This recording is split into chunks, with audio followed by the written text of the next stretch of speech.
What do I do when I'm broken? When I'm broken, I relish it. That's what I'm gonna do. I'm gonna use it.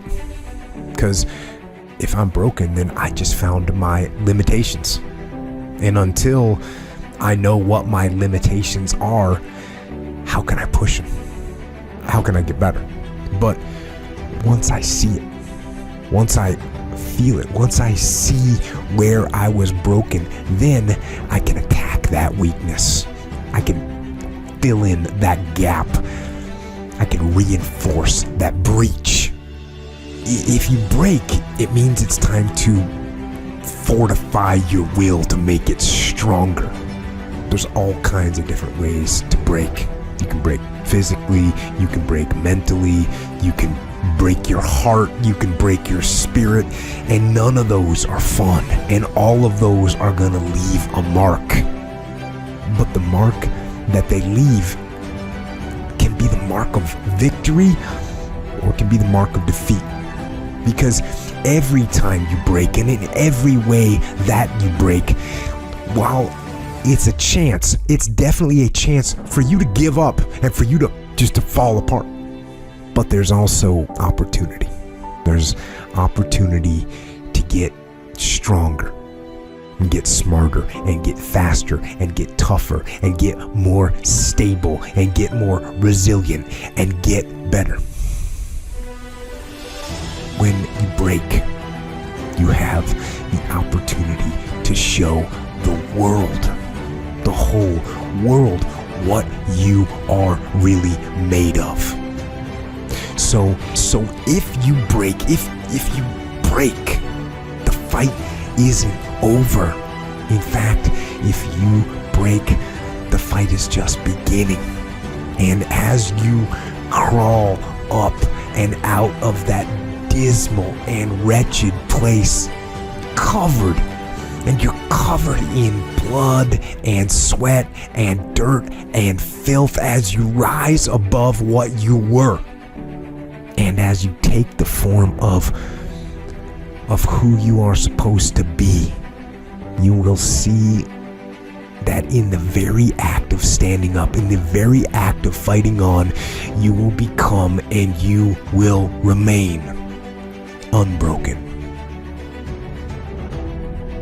Things go wrong, they always seem to happen at once, and they just compound on top of each other. And it's pretty easy sometimes to feel beaten when you're faced with all those issues and all those problems, and they all hit you at the same time. But let me tell you, that doesn't mean give up.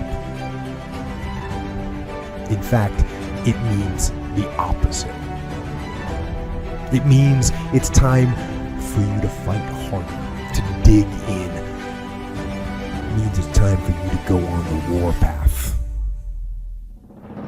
And that starts with one of the fundamental laws of combat leadership: prioritize and execute. What's the biggest problem? What's causing the most stress? Family? Okay. Sit them down. Explain where you are at. Be blunt.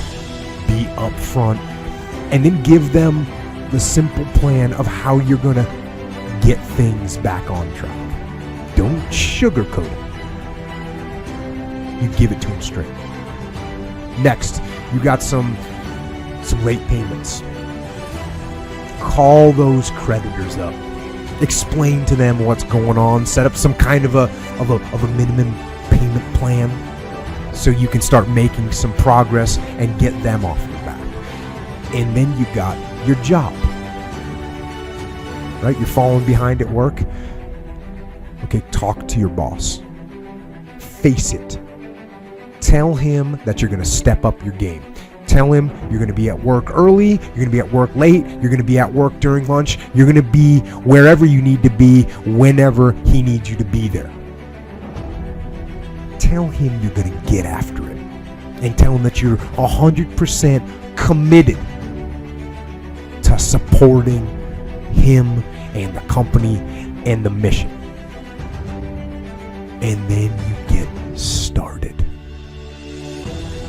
And I'm going to tell you right now, it won't be easy. It will be hard because life is hard. That's what life is. And these challenges that you face, they're going to do their best to take you down. Do not let them. Stand up, dig in. Line up those problems and confront them. Face them. Fight them. Do not let them bring you down. In fact, let those challenges raise you up. Let them elevate you. Let their demands and their trials make you stronger. Let the adversity you face today turn you into a better person tomorrow. So in the future, you look back at these struggles and you say to them, you made me better. Hey, what does Ryan Seacrest, Tom Cruise, Oprah, Steven Spielberg, Donald Trump, Joan Rivers, Warren Buffett, Gordon Ramsay, Michael Jordan, Kobe, Tim Tebow, they all have one major thing in common, dude. These people hammer. They beat it to death, okay? Look at Tom Cruise, man. Look at his career. He works constantly. So look, you want to get your work ethic so high that people actually admire you. I'm going to ask you a question right now. Because of your unbelievable work ethic. If you can't answer yes to that, man, you're not going to get in that top 10%. You got to get to the top. People need to know you for one major thing first. He works.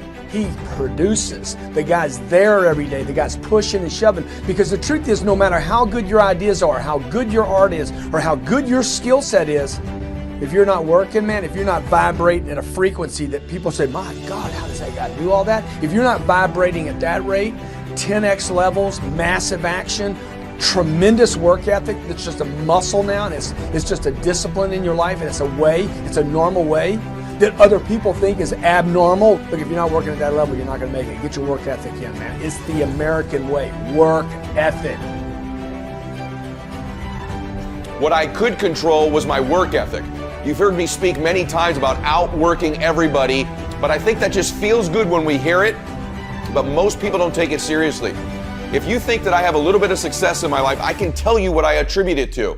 Yes, self-confidence, yes, mindset, visualization, goals, all the things I talk about all the time. Listening skills, influence, energy transfer, how to be happier, all of that stuff applies. When you get to winning, for me, it's come down to maxing out. And what maxing out means is you do one more at least than you think you're capable of. So when you're done, whatever you're doing, whether it's at the gym or phone calls or meetings or in sports, one more shot, one more throw, one more swing of the golf club or the baseball bat, the separator is for the winners, they do one more.